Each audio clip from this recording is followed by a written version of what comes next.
My wife laughed at dinner and said, "I need a new husband. I'm bored of this 1 inch." So I stood up, told her she was single now, walked out, and her panic calls started before I even reached my car.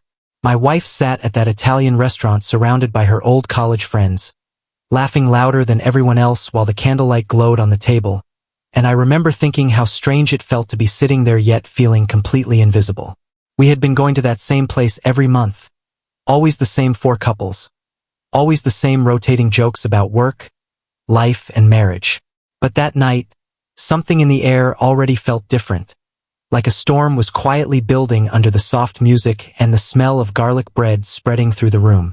She had already had a few glasses of wine, and whenever that happened, she became the loudest person in any room, telling stories that barely had any truth left in them, exaggerating everything just to get a laugh from the people sitting around her. I used to think it was charming. I used to believe it was just her way of socializing. But over time, those jokes turned into something sharper, something that always pointed directly at me, as if I were the punchline she needed to keep everyone entertained. Then she looked at me with that tilted smile that always meant trouble and said the line that split something open inside me. "I need a new husband. This one's broken." The whole table went silent. One of the guys cleared his throat like he didn't know whether to laugh or pretend he didn't hear it. Her best friend tried to save the moment with a nervous giggle, but my wife kept going, her words slipping out with the kind of carelessness that only comes from someone who no longer sees you as a person with feelings. "Seriously," she said, still laughing. "He just works and sleeps. It's like being married to an expensive piece of furniture." And in that moment, something heavy settled inside me, something that had been building for months. All the tiny insults, all the jokes that she brushed off later, all the nights I lay awake wondering why the person I loved was slowly turning me into a prop in her comedy routine. All of it hit me at once like a brick to the chest. I realized she didn't see me as a partner anymore. She saw me as something she owned, something to mock, something that existed to fill a chair beside her. And I finally understood that if I stayed, I was agreeing to be exactly what she said I was, broken and easy to replace. So I put my napkin down without saying a word, stood up slowly, and looked at her one last time. "You're single now," I said quietly, almost calmly. "Problem solved." Her smile dropped like someone had pulled a curtain down behind her eyes. She stared at me as if she hadn't expected a reaction beyond a forced laugh and a quiet drive home. But I was done being her furniture. I turned and walked out of that restaurant without looking back, the voices behind me blending into a confused murmur as I crossed the parking lot. My phone started buzzing before I even reached my car, but I didn't answer.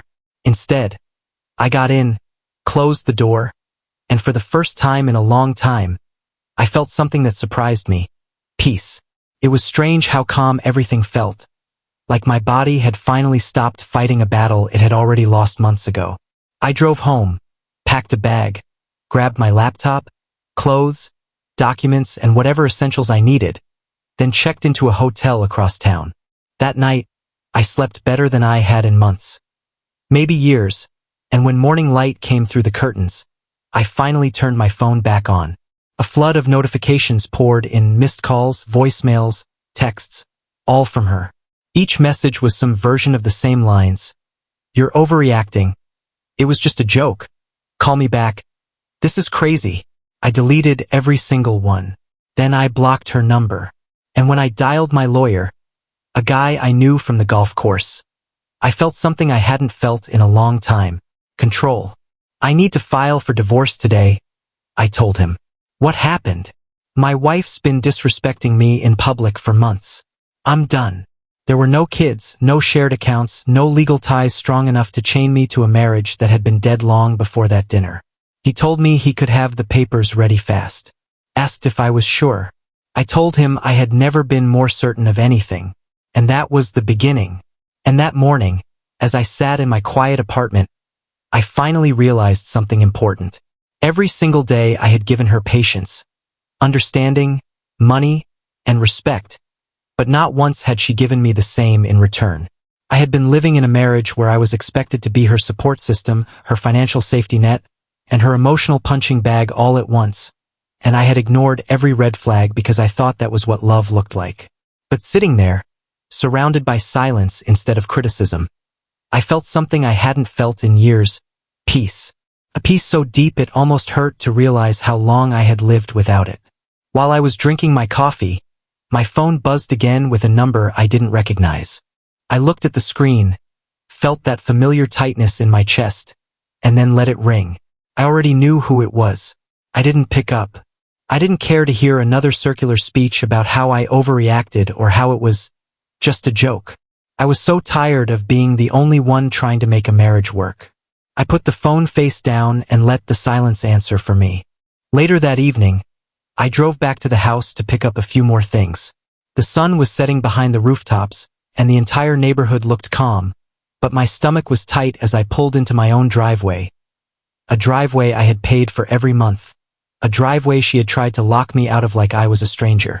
When I stepped inside, I noticed how empty it felt without her voice echoing commands or complaints. Somehow, that emptiness felt comforting.